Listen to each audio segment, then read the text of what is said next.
జరుగుతున్నది జగన్నాటకం. తిరుమల లడ్డూలో జంతువుల కొవ్వు కలవలేదని,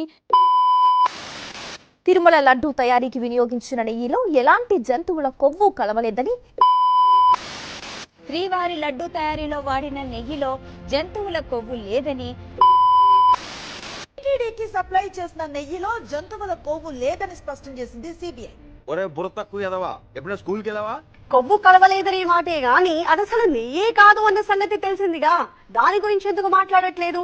కల్తీ అనే మ్యాటర్ పక్కకెళ్ళిపోయి జంతువుల కొవ్వు కలిసిందా లేదా అనే దగ్గరే పోట్లాడుకుంటున్నారు. The absence of cholesterol in the samples also suggests that the chances of presence of tallow, lard and fish oil are very low.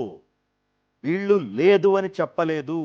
అక్కడ చేపలకు సంబంధించిన ఆయిల్ కానీ జంతు కొవ్వుకి సంబంధించిన పదార్థాలు కానీ చాలా తక్కువ స్థాయిలో ఉన్నాయి అని చెప్పారు. చదవండి ఒకసారి రిపోర్ట్. ఏదైతే సిబిఐ సమర్పించిందో నెల్లూరు కోర్టుకి, ఏసీబీ కోర్టుకి, మొత్తం చదివితే అర్థమవుతుంది. ఇది చాలా ముఖ్యమైన point.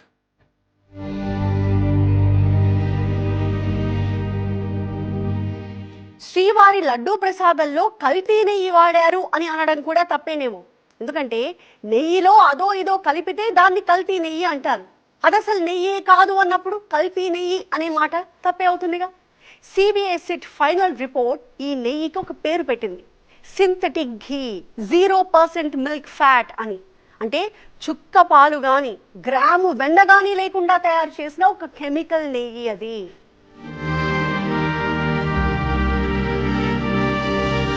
YCP MP YV Subbareddy మాజీ పిఏ చిన్నప్పన్నను అధికారులు అరెస్టు చేశారు.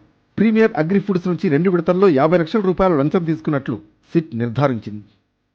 ఈ కేసు దర్యాప్తులో భాగంగా పలువురు ప్రముఖులను సిట్ ప్రశ్నించింది. టీటీడీ మాజీ chairman YV Subbareddy, Bhumana Karunakar Reddy, board సభ్యుడు చెవిరెడ్డి భాస్కర్ రెడ్డితో పాటు మాజీ ఈవో ధర్మారెడ్డిని సిట్ విచారించింది. కల్తీ నెయ్యితో 20 కోట్ల లడ్డూలను తయారు చేశారని, ఇందుకు 68 లక్షల కిలోల కల్తీ నెయ్యిని వాడారని విచారణలో తేలింది.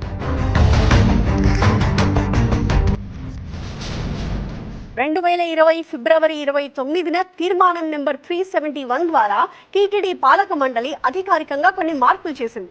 తిరుమలకి నెయ్యి సరఫరా చేసే డైరీలకు కనీసం 3 ఏళ్ల అనుభవం ఉండాలి అన్న నిబంధనని 1 ఏడాదికి కుదించారు. నెయ్యి సరఫరా చేసే కంపెనీ టర్నోవర్ 250 కోట్లు ఉండాలి అనే నిబంధనను 150 కోట్లకు తగ్గించారు. రోజుకి కనీసం 4 లక్షల లీటర్ల ఆవు పాలుని సేకరించాలి అనే నిబంధనను పూర్తిగా ఎత్తేశారు. నిరంతర నెయ్యి సప్లై కోసం రోజుకి 12 టన్నులు ఉండాల్సిన ప్రాసెసింగ్ కెపాసిటీ నిబంధనను 8 టన్నులకు తగ్గించారు. ఇవన్నీ అమల్లోకి వచ్చింది 2021 నుంచే అనేది సిబిఐ ఇచ్చిన రిపోర్ట్.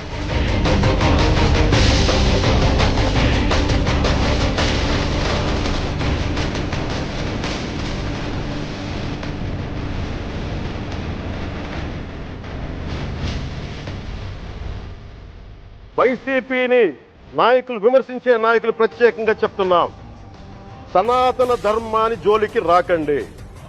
తప్పు జరిగితే తప్పు జరిగిందని ఒప్పుకోండి, లేదా మాకు సంబంధం లేదని చెప్పండి. అంతేగాని మళ్ళీ అడ్డగోలుగా మాట్లాడితే ఎవ్వరం క్షమించం ఇక్కడ.